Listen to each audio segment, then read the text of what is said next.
Hi guys, నేను ఈరోజు సాయంత్రం స్నాక్స్ కోసమని గట్టి పకోడీ చేసుకున్నా. అందుకని ఆనియన్స్ కోపులుగా కట్ చేసుకొని వేసుకున్నా. దాంట్లోనే కొన్ని పచ్చిమిర్చి, కొంచెమంత కొత్తిమీర, కొద్దిగా వాము క్రష్ చేసుకొని వేసుకున్నా. తర్వాత కొంచెమంత పసుపు, కొంచెమంత ఉప్పు వేసి, తర్వాత కొద్దిగా కారం పొడి వేసుకున్నా.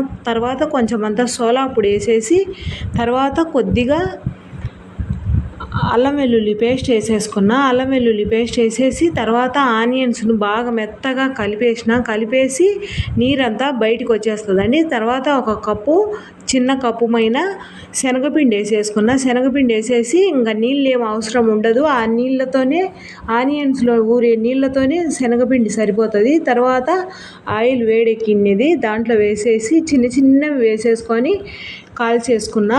బజార్లో లాగా వచ్చింది గట్టి పకోడీ. మా వీడియో నచ్చితే ఒక లైక్ చేసి మా ఛానల్ని సబ్స్క్రైబ్ చేసుకోండి. చూడండి ఎంత బాగా